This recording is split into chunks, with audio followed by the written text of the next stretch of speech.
Binge Audio. Préparé avec amour et fait avec amour.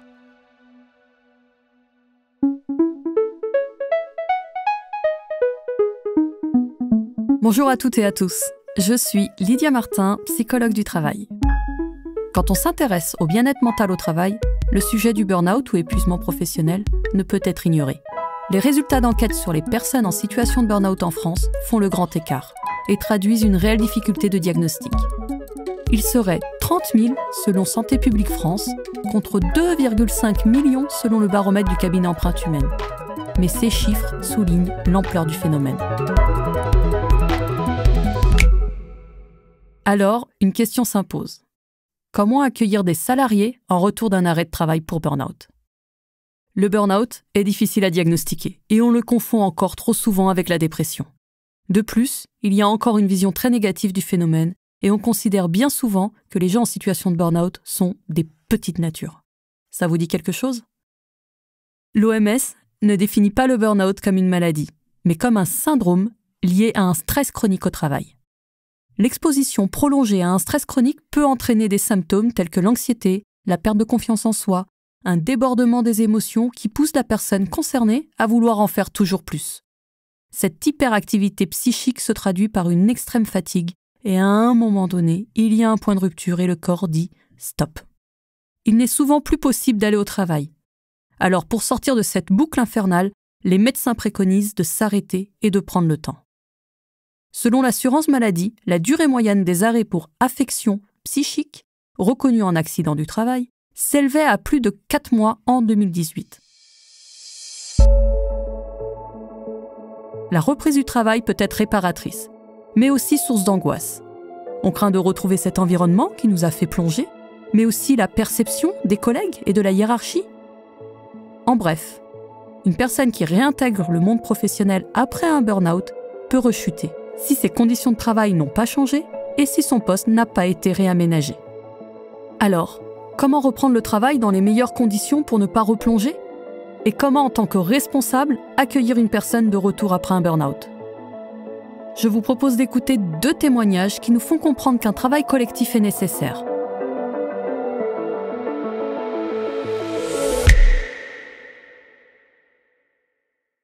Je travaille depuis 35 ans pour une organisation intergouvernementale.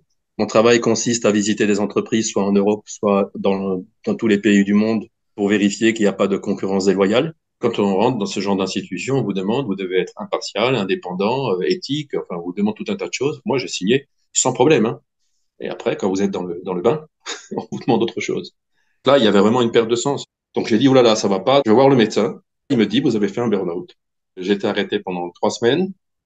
Entre-temps, j'étais allé voir mon directeur pour lui dire que ça va pas, que j'avais des problèmes avec mon chef d'unité et que je voulais lui demander de changer de service, ce qu'il a fait. Donc, c'était merveilleux. Et puis, je me suis revenu au bureau dans une toute nouvelle unité. On m'a présenté. C'était que des gens nouveaux là-dedans.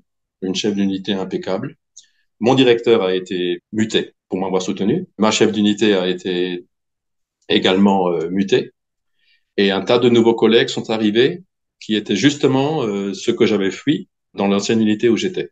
Donc des gens peu vertueux, pas d'éthique.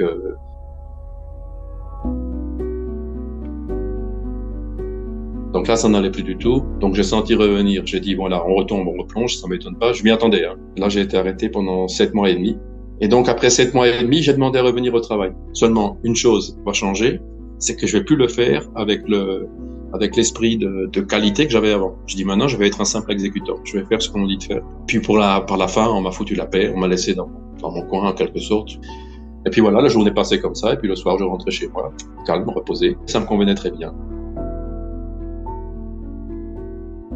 Et puis il y a eu le Covid. Ça voulait dire participer aux réunions virtuelles et tout ça. Ça, j'avais horreur. Moi qui ne voyais plus les collègues, là, j'étais pratiquement obligé de revoir le collègue que je voulais plus voir. Donc là, ça n'allait pas. Je suis retourné voir le psychiatre et il a signé l'arrêt de maladie. Et donc là, je me suis arrêté jusqu'à la retraite. Donc j'ai pris ma retraite en 2021. Quand vous avez donné plusieurs années, plusieurs dizaines d'années, vous avez finalement consacré votre vie à un objectif que vous croyez propre. C'est pour ça que c'était important de ne pas céder.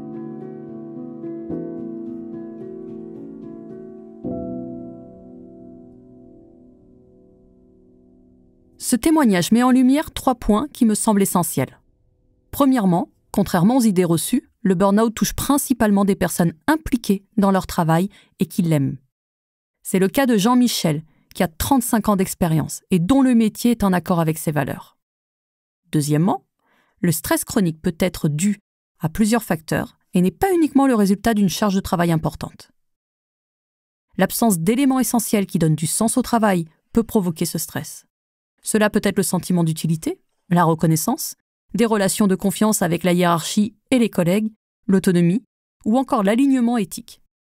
Dans le cas de Jean-Michel, c'est un conflit éthique et une relation conflictuelle avec son supérieur hiérarchique qui ont été source de stress. Troisièmement, les multiples rechutes de Jean-Michel après son premier arrêt suite à un burn-out auraient pu être évités. Des signaux faibles comme son isolement au sein de sa nouvelle équipe auraient dû alerter sa hiérarchie sur son mal-être. En plus, l'organisation a traité le problème relationnel par des mutations, au lieu de comprendre les causes des conflits et les régler. Enfin, elle n'a pas accompagné Jean-Michel dans son retour pour adapter le travail à son état de santé. Finalement, ce salarié a fini une carrière de 35 ans par un arrêt de travail. S'extraire du travail a été pour lui une stratégie d'évitement pour se préserver et ainsi protéger sa santé mentale. Ce premier témoignage montre bien qu'un salarié qui revient dans les mêmes conditions a un risque élevé de rechute. Ces risques de rechute peuvent être évités si le retour est préparé collégialement, comme nous le montre le deuxième témoignage. Je suis Global HR VP, qui est l'équivalent d'un poste de responsable ressources humaines. Donc j'ai dû accompagner une collaboratrice qui est revenue suite à un long arrêt de plus de 18 mois, suite à un épuisement professionnel couplé avec des problèmes de santé personnelle. En premier lieu, l'objectif ça a été de préparer le manager au retour de la collaboratrice. Donc accompagnement du manager pour la sensibilisation sur ce sujet, à la fois des préconisations médicales, mais aussi sur la charge de travail, la charge émotionnelle. Le temps aussi de faire un bilan professionnel avec la collaboratrice qui revient et qui peut avoir changé aussi de plan de carrière. C'est une vigilance de tout instant pour éviter une rechute et un nouveau départ en arrêt de travail, comme ça peut être le cas souvent. Sans la communication, sans l'échange régulier avec le manager, le médecin du travail, la RH et la collaboratrice, on n'est pas en mesure d'assesser l'évolution positive ou négative de la condition de la collaboratrice. Dernièrement, l'entreprise a connu une restructuration, un petit peu réorganisation, et du fait qu'on ait eu ce contact régulier pendant toute l'année, ça lui a permis d'identifier comme contact clé si toutefois il y avait un moment où elle était dans le doute, où le stress pouvait remonter, etc. Et dès le départ, dès que ça a commencé à discuter de ces choses-là, elle est venue me voir, elle m'a dit « je sais pas où j'en suis, qu'est-ce qui va se passer pour moi, je commence à stresser ». Et du coup, j'ai pu, par la discussion, lui expliquer de manière beaucoup plus posée qu'est-ce que ça implique pour toi, en quoi ça ne change rien, en quoi on va adapter et en quoi tu n'as pas besoin particulièrement de stresser, etc. Et ça a permis très rapidement, en fait, de calmer la collaboratrice. Parce qu'elle m'avait identifié aussi comme référent sur ce sujet-là, parce qu'il y avait cet accompagnement tout au long depuis son retour. Ce témoignage vient contrebalancer le premier et montre qu'un travail collectif permet d'accueillir et de préparer le retour d'un salarié après un burn-out et d'éviter une rechute. Les conditions pour un retour constructif et réussi sont toutes énoncées dans ce témoignage. Premièrement, le RH et le manager ont analysé ensemble les conditions de travail qui ont causé l'épuisement de la salariée. Ici, c'est la charge de travail qui semble être en cause. Une deuxième pratique à noter, c'est d'avoir permis au département RH, au manager et à la médecine du travail de collaborer pour préparer un plan personnalisé de retour de la salariée.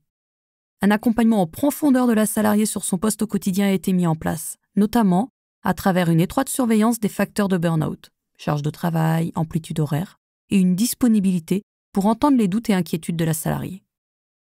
Enfin, la salariée a reçu le soutien nécessaire pour repenser son avenir professionnel. Ici, cela s'est fait au travers d'un bilan professionnel. Certaines informations ne nous sont pas communiquées dans le témoignage du responsable RH, comme par exemple, est-ce la salariée qui a fait la demande du bilan professionnel ou ça lui a été proposé ? L'a-t-elle demandé afin de pouvoir changer de poste ou est-ce l'intention du responsable des ressources humaines ? A-t-elle changé de poste à l'issue du bilan ? Combien de temps a duré l'accompagnement ? Le manager est-il resté impliqué dans cet accompagnement ? Comment a réagi l'équipe lors de l'accueil et après au quotidien ? Une relation de confiance semble malgré tout s'être construite entre le RH et la salariée, puisque lors de la restructuration de l'entreprise, elle est revenue vers lui spontanément en demandant de l'aide, ce qui lui a donné l'occasion d'expliquer l'impact de la réorganisation sur son poste. Bon à savoir, plus les salariés ont d'informations, moins ils ont d'angoisse. La réussite de la reprise après un burn-out est avant tout collective, pluridisciplinaire et concertée entre salariés, RH, managers, médecins du travail, voire les autres membres de l'équipe qui sont souvent en première ligne pour détecter les signaux.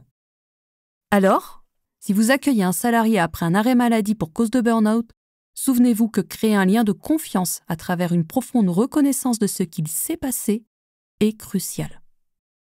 Un retour de burn-out constructif nécessite une préparation collective et un accompagnement personnalisé.